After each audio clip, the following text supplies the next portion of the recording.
million. That's his tag number for 2020, Lewis. A lot of money, big raise from his $2 million from last year, but it's a one-year deal. What does that say to you? What does that mean to you? It says this. It says that, look, Dak Prescott believes that on the open market, and if he is to wait and play the long game and be patient and bet on himself, that he stands to make a heck of a lot more money than he would make if he were to accept whatever Dallas's best offer has been to him at this point.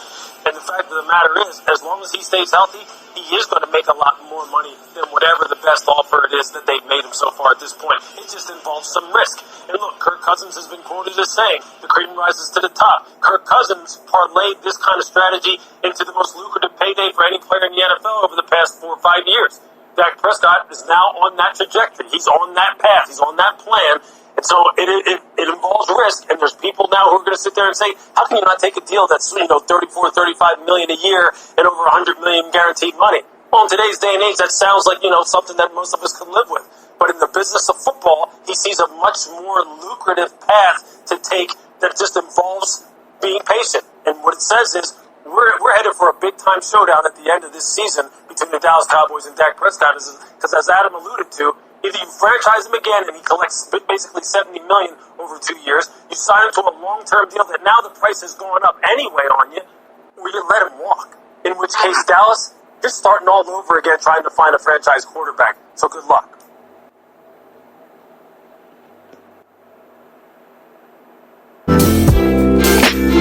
And there you have some insight as to what's going on with the Dallas Cowboys and one Dak Prescott.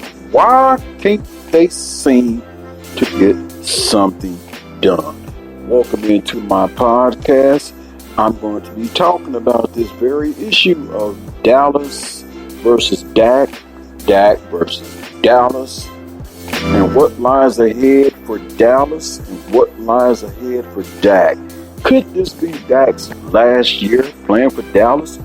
Or do you wait out another franchise tag and then see what's on the market? Because after 2 years, if they do this playing around with a franchise tag, there are going to be quarterbacks retiring. There's going to be teams looking, and Dak is going to be looking very, very appealing to some franchise. So let's get into this and break it down with Dak versus Dallas in this franchise tag. Once again, good afternoon and welcome to another episode of my podcast. I'm glad that you are joining me because we have a situation in Dallas.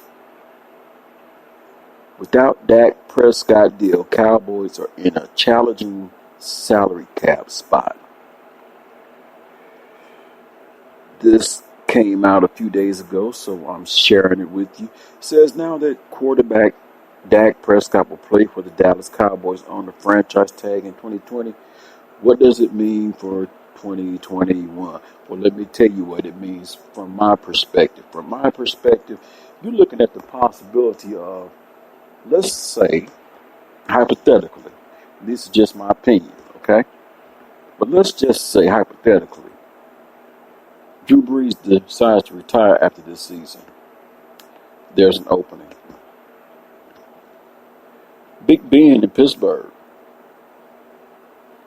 Something happens and he suffers injury again and he decides, you know what, my body is beat up, worn out, torn up. I don't want to try this again. There's another spot open up. There are a lot of teams that do not have a proven backup. Dak Prescott will look very appealing to them. So, how many years do Dak and Dallas play this franchise game? Well, let's look. $31 million this year. Next year, we're looking at like $37 million. So you're looking at about 2 years, about close to $70 million. Yes, it's a substantial pay raise compared to what he has gotten over his rookie deal. But why come they can't seem to come to terms? Dak wants a 4-year deal. Dallas wants to give him a 5-year deal with $105 million guaranteed up front. So, let's go on. Short of Prescott leading the Cowboys to their first Super Bowl since the 1995 season, quarterback and team are looking at the likelihood of another franchise tag stare down in March 2021. If Prescott delivered the Cowboys a championship, the Cowboys would gladly pay the mega deal Prescott is seeking. But if Prescott has another statistical season like he had in 2019 and gets the Cowboys to the playoffs in Coach Mike McCarthy's first season, the tag is the likeliest route, barring a significant change in either side's feelings. And if Prescott has another statistical season like he had in 2019, but the Cowboys missed the playoffs for the third time in his 5 years as the starter, the Cowboys might think differently and opt to start over with a new quarterback.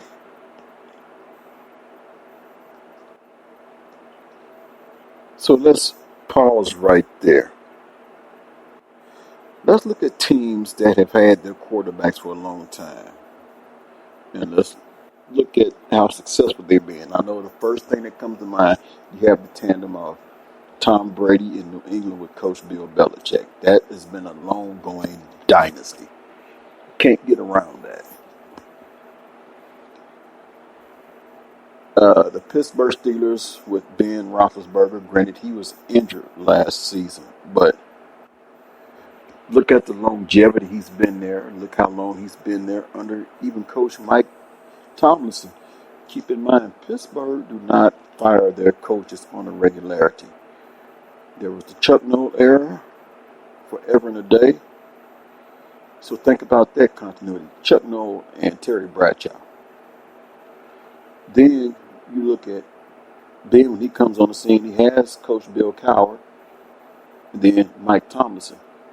Those are three coaches I've known in the Pittsburgh area. If there was someone else, I missed that. But you get it, there's some continuity there. The New Orleans Saints, their tandem of Drew Brees and Sean Payton. That's been a long-standing tandem as well, too. Yes, have they had their ups and downs? Yes, they have, but they've also had that continuity where coach no player, player no coach, player is an extension of the coach on the field. You got that continuity. You got that longevity. You know who's going to be under center. So,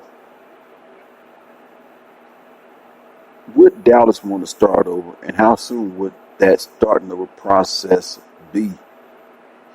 So these are iffy times, especially if you're looking at the possibility of another franchise tag next year. So a second franchise tag on Prescott would cost the Cowboys $37.68 million in 2021, regardless of what happens to the league's salary cap because of the coronavirus pandemic next season.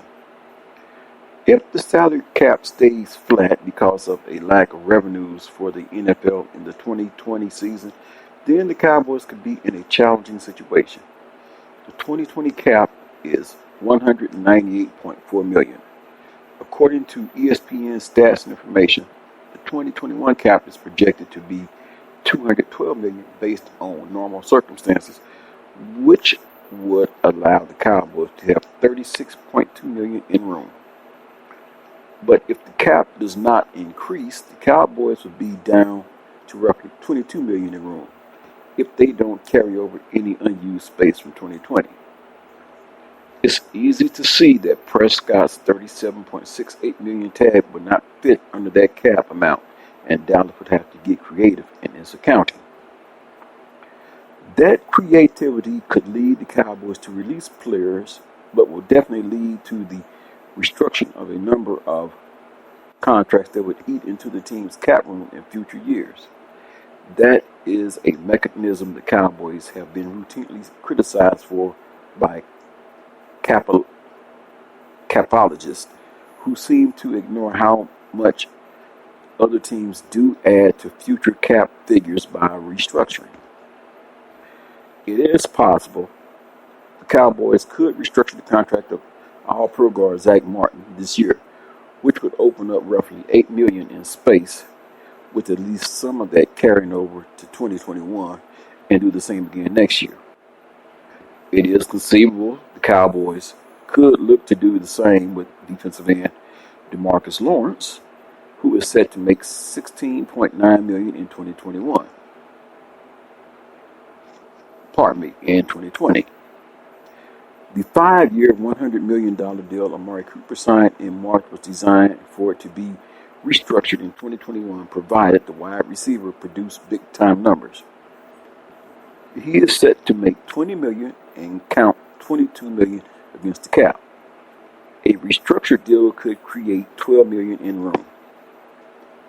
The Cowboys could find more room by restructuring the deals of running back Ezekiel Elliott, right tackle Lael Collins, left tackle Tyron Smith, linebacker Jalen Smith.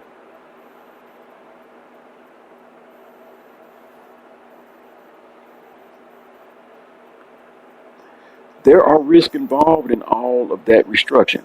Would the Cowboys want to increase Elliott's future cap numbers, knowing a running back shelf life could be shortened at any time?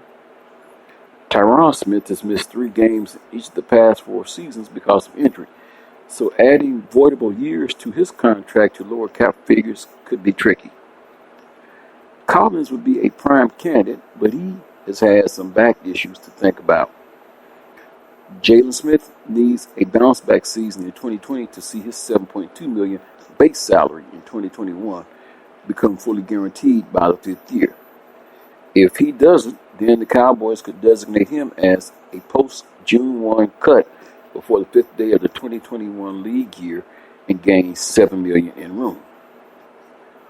What should be noted is that had Prescott signed the 5-year deal the Cowboys offered, they would have restructured a high base salary to create room in 2021 anyway, which is another reason the Cowboys wanted a 5-year option, so they could prorate a rework deal over the final 4 years.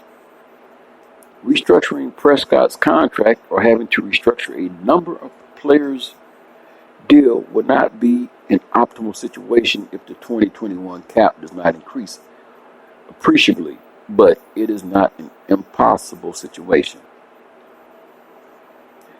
It will add even more pressure on the scouting department to get the 2021 NFL draft right so the Cowboys can replace high-priced talent in a year or two, or fill in the gaps when players leave for bigger prices elsewhere in free agency, like cornerback Byron Jones' departure for the Miami Dolphins.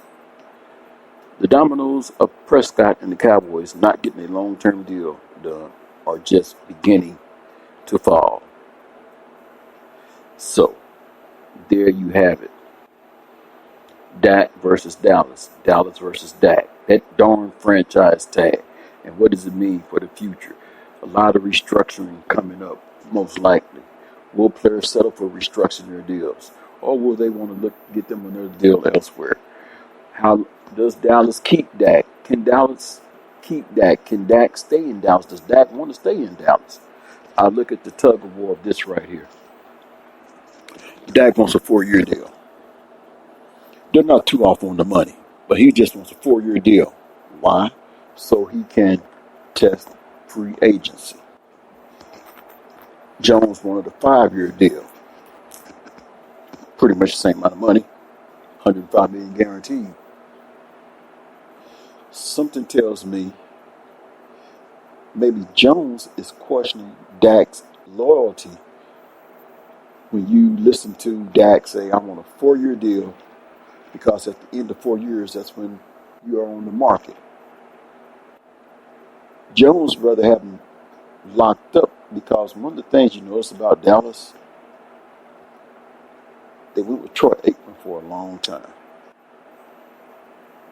Prior to Aikman, and this was somewhat under the Tom Landry era, they had Roger Staubach for a long time until retirement. Danny White showed a flash, but an early exit from the playoffs. Then they start to go downhill. The game passed up Tom Landry. Jerry Jones buys the team. Tom Landry gets fired. In comes Jimmy Johnson. And Dallas still has Herschel Walker to thank for all those trades. And that's when Dallas was rebuilt. The team of the 90s was centered around the three amigos: Emmitt Smith, Michael Irvin, Troy Aikman, but you also had some key components. Moose Johnson at fullback, Jay Novacek, your reliable blanket as tight end. Let's look at this current Dallas team. You're hoping that you can get a deal with Dak so you can keep him tied up for a long time. You have your running back in place.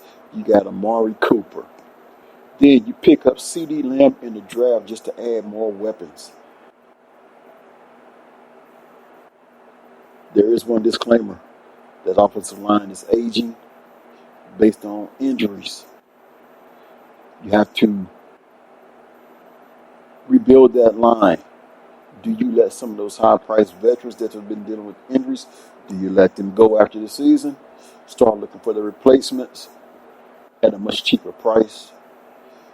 Then you can come up with a deal for Dak Prescott. That's just my opinion.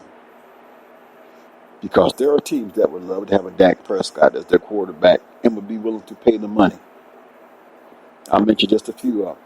Pittsburgh looking at Ben retiring maybe in a couple of years. New Orleans looking at Drew Brees someday saying goodbye. Tampa Bay has Brady for at least 2 years. And with some of the reports coming out with that Washington football franchise, they're not settled and sold at their quarterback position. Who's to say? Because I really don't know the mindset of a Dak Prescott. But who is to say that Daniel Snyder doesn't put his name in the proverbial NFL free agency draft should Dak come up for free agency after the second franchise tag?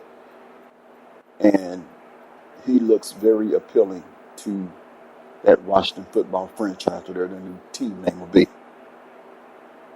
Which means Dallas would have to face Dak, not at the negotiating table, but on the field. Yes, I know I'm jumping ahead, but you have to look at all these future scenarios. In the meantime, let's just get through this season. Let's see what this team does. Let's see how this team responds when it comes crunch time, playoffs. Let's see how Mike McCarthy and Dak build a relationship. Let's see what the success of the Cowboys team is this year. And how important does Dak become to Mike McCarthy? Could be the make or break of a deal for Dak.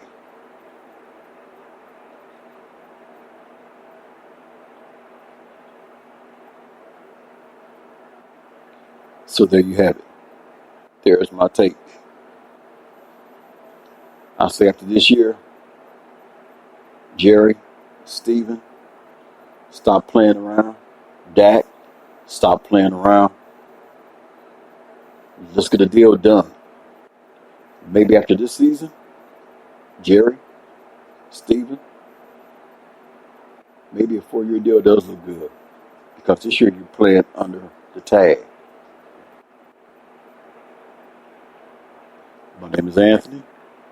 Thank you for joining my podcast. I'll do this again soon.